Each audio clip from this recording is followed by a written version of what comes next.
이번 작품은 유충열전입니다. 이 작품은 고전소설입니다. 본격적으로 부분을 공부하기 전 고전소설의 특징을 먼저 확인해 볼게요. 고전소설의 주제는 주로 건선징악, 사필, 귀정입니다.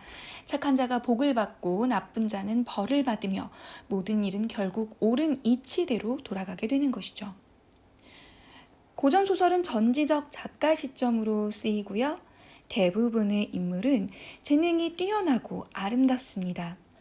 사건은 우연적이고 전기적이며 일대기적으로 진행되죠. 유충열전 역시 이런 모습을 보이는데요. 유충열은 영웅적 인물입니다. 그리고 이 글은 영웅의 일대기를 중심으로 서술되고 있죠.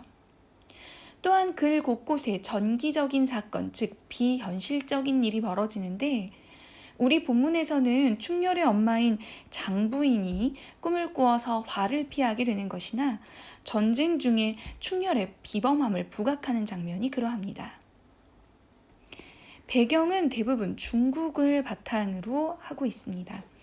이 소설도 중국 명나라를 배경으로 하는데요. 병자호란 전후에 혼란했던 조선 현실에 대한 문제의식을 보다 자유롭게 표현할 수 있었습니다. 이러한 갈래적 특징을 바탕으로 이 글에서는 인물의 관계도 주제, 작품에 반영된 시대 상황에 초점을 두고 글을 읽어보세요.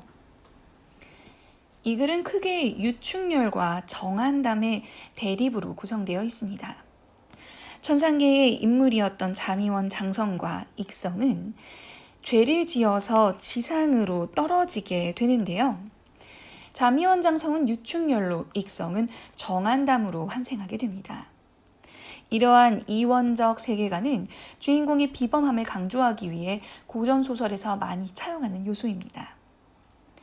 정한담을 비롯한 그 일파는 충렬을 죽이려 하고 충신을 모함해 귀양을 보내는 등 황위를 차지하기 위해 역심을 품고 반란을 일으킵니다. 이후에 충렬은 성장하여 정한담을 무찌르고 반란을 진압하며 행복한 결말을 맺는 것으로 소설은 마무리되죠. 우리 본문에서 좀 중요하게 다루고 있는 인물로는 천자와 태자가 있는데요. 천자는 무능하고 어리석으며 태자는 성군의 자질을 갖춘 인물로 등장합니다. 충렬은 천자를 비판하는 모습을 보여주는데 비록 나쁜 놈 정한담의 모함에 의한 것이었다고는 하더라도 천자가 이를 제대로 분간하지 못하고 자신의 부친을 유배 보낸 것에 대해서 충과 효 사이의 갈등을 드러내고 있는 것이죠. 하지만 이랬던 충렬이 태자를 보고 그 마음을 바꿉니다. 태자는 충렬의 마음을 돌리기 위해 적극적으로 설득할 뿐 아니라 군주의 자질을 갖춘 인물이었죠. 이것을 보고 충렬은 태자를 돕겠다고 이야기해요.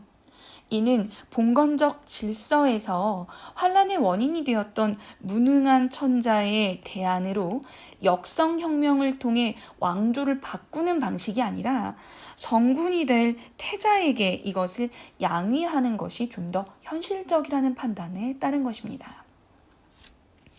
이렇듯 이 소설에서는 당시의 시대 상황이 꽤 잘 드러나 있습니다.